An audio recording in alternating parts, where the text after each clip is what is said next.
حضرت شعیب علیہ السلام کو اللہ نے بیٹیاں ہی بیٹیاں دی، اور یعقوب علیہ السلام کو اللہ نے بیٹے ہی بیٹے دیے۔ نبی کا حال دیکھو، لوگ کہتے ہیں کہ ہم جن کے پاس بیٹا بیٹی مانگنے جاتے ہیں یہ ہمیں بیٹا بھی دے سکتے ہیں بیٹی بھی دے سکتے ہیں۔ ارے نبی اپنے گھر میں مالک نہیں ہے، شعیب علیہ السلام کو اللہ نے بیٹیاں ہی بیٹیاں دی۔ کیا وہ بیٹا نہیں چاہتے تھے؟ چاہتے تھے، لیکن اللہ نے نہیں دیا۔ یہ اللہ کی مرضی ہے، وہ چاہے تو دے، چاہے تو نہ دے۔ شعیب علیہ السلام کو اللہ نے بیٹیاں ہی بیٹیاں دی، اور یعقوب علیہ السلام کو اللہ نے بیٹے ہی بیٹے دیے، کوئی بیٹی نہیں دی۔ اور محمد رسول اللہ کو اللہ نے بیٹے بھی دی اور بیٹیاں بھی دی، بیٹے قاسم، عبداللہ، ابراہیم، اور بیٹیاں زینب، رقیہ، ام کلثوم اور فاطمہ۔ دیکھیے یہ اللہ کی قدرت ہے۔ اور عیسیٰ علیہ السلام کو دیکھ لو، اللہ نے نہ بیٹا دیا نہ بیٹی دی، شادی نہیں ہوئی، زندہ اٹھا لیے گیا آسمان پر۔ یہی چیز تو ویدوں میں بتائی گئی ہے۔ اسی لیے میں کہتا ہوں کہ اللہ کی طرف سے اتارا ہوا دھرم ایک ہی ہے، اور وہ ہے اسلام۔ اگر ہمارے ہندو بھائیوں کو یہ لگتا ہو کہ مولانا جرجیت سنگھ مولوی ہے اس لیے اسلام اسلام کہہ رہا ہے، تو چلو، اللہ کی طرف سے اتارا ہوا ایک ہی دھرم ہے، اور وہ ہے سناتن دھرم۔ اب کیسا لگ رہا ہے؟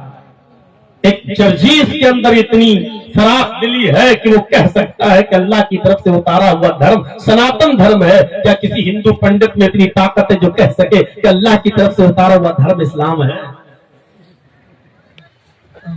کسی پنڈت میں اتنی جرأت اور اتنی ہمت ہے؟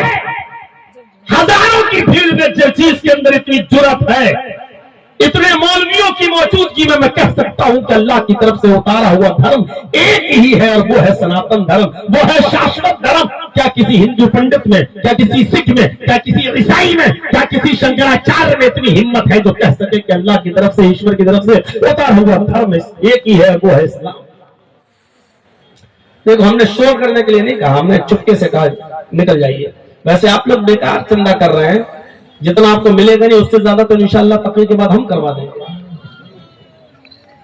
ہم نے سوچا تھا کہ آپ کی بھیڑ دیکھ کر 10 منٹ کے لیے میں بیٹھوں گا اور آپ سے لوں گا، لیکن اب آپ لالچ بہت بری چیز ہوتی ہے، کیا کریں کیا کریں۔ اللہ کے نبی نے فرمایا، یہ حدیث ہے، اللہ کے رسول نے کہا، یحرم ابن آدم ویشب منہ الستان۔ آدمی جیسے جیسے بوڑھا ہوتا جاتا ہے اس کی 2 چیزیں جوان ہوتی جاتی ہیں، جیسے جیسے اس کی عمر بڑھتی جاتی ہے اس کی 2 چیزیں، 2 خواہشیں جوان ہوتی جاتی ہیں، الحرص علی المال والحرص علی العمر۔ مال میں لالچ بڑھتا جاتا ہے اور عمر میں لالچ بڑھتا جاتا ہے۔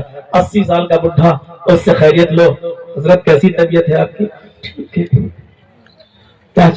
دعا کریے اللہ تعالیٰ شفا عطا فرمائے۔